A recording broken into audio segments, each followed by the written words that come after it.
మనం అయితే ఫ్రిడ్జ్ దగ్గరికి అయితే వచ్చేసాం. గ్యాస్ ఇప్పుడైతే మనం ఫ్రిడ్జ్ వరకు వెళ్తున్నాం. వెళ్ళి అక్కడ ఎలా ఉంది చెప్పేసి ఏంటనే చూసాం. చూపిస్తున్నా చూస్తున్నారుగా, చాలా దగ్గరికి అయితే వచ్చేసాం. ఇంకా ఇప్పుడు మనం ఇంకా దగ్గరికి అయితే వెళ్దాం.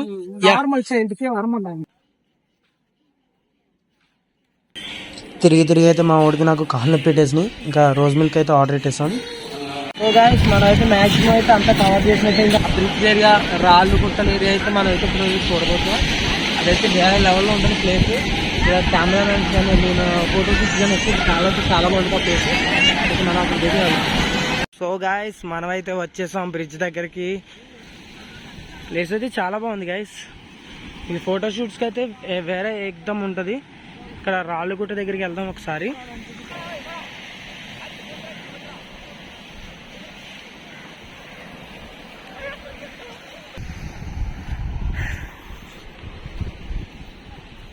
సరే ఎక్సలెంట్, ఎట్లుందో చూడండి. అసలు వ్యూ మొత్తం మస్తు ఉంటుంది. చూస్తున్నారా గైస్ ఎంత లాంగ్ ఉందో. అక్కడి నుంచి అక్కడి నుంచి వచ్చేసినాం మనం. ఇంకా దాటే అది దాటేసి వచ్చాం మనం చాలా లాంగ్ నుంచి. చూసారా గైస్ ఏకదమ్ ఉందిగా. చాలా అంటే చాలా బాగుంది ఈ ప్లేస్. ఫోటోషూట్స్కి అయితే చాలా బాగుంటుంది. మీరు ఎట్లాంటి ఫోటోషూట్స్ అని వెడ్డింగ్ షూట్స్ కానీ అట్లాంటివి అనుకుంటే మాత్రం పక్కా ఇక్కడికి రండి. మీకైతే మంచి ఫోటో షూట్స్ కానీ వెడ్డింగ్ షూట్స్ కానీ వస్తాయి, వీడియో షూట్స్.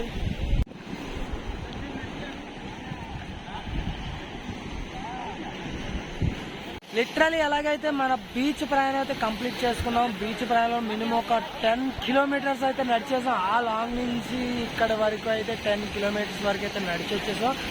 మన బీచ్ ప్రయాణం అయితే కంప్లీట్ అయిపోయింది. ఇంకా లోకల్ అనేది ఇంకేమన్నా ఉంటే చూద్దాం.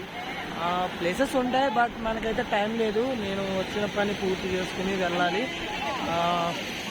చూద్దాం, ఏమన్నా స్పేస్ ఉంటే కనుక మనం ఫ్లవర్ షో కూడా గ్యాదర్ చేద్దాం. ఓకే, ఇక్కడితో అయితే మన ప్రయాణం కంప్లీట్ అయిపోయింది, బీచ్ ప్రయాణం. ఎస్, మనం అయితే ఇక్కడ నుంచి బ్యాక్ వెళ్దాం. ఎందుకంటే మా వాడికి కాళ్ళు నొప్పి వస్తాయని అనేసి అక్కడ కూర్చున్నాడు. వాడికి కాళ్ళు నొప్పి వస్తున్నాడు వెళ్ళి కూర్చున్నాడు. అందుకే నేనే తీస్తున్నాను వీడియో. సో గైస్ ఇక్కడితో అయితే ఇంకా వీడియో క్లోజ్ చేద్దాం. మన ఛానల్ ఎవరైనా కొత్తగా చూస్తుంటే వరకు లైక్ చేయండి, సబ్స్క్రైబ్ చేయండి. సో గైస్ ఇది అయితే మన బీచ్ ప్రాంగణం. పుదుచ్చేరి రావడం, ఇక్కడ బీచ్ సర్క్యులేషన్ ఎలా ఉందని చూపించడం అనేది అంతా జరిగింది. టోటల్గా అయితే ఈ బీచ్ చాలా ప్రసిద్ధిగాంచింది. దగ్గరగా 1674 సంవత్సరంలో ఈ బీచ్ని అయితే ఎస్టాబ్లిష్ చేయడం జరిగింది. ఇంచుమించు 19.5 కిలోమీటర్స్ అయితే ఈ టోటల్ బీచ్ అయితే ఉంది. ఇంకొక విషయం ఏంటంటే మేము ఇప్పుడే వస్తున్నప్పుడు చూసాం స్కూల్ పిల్లలతో ఇక్కడ స్వచ్ఛ భారత్ కూడా చేపిస్తున్నారు.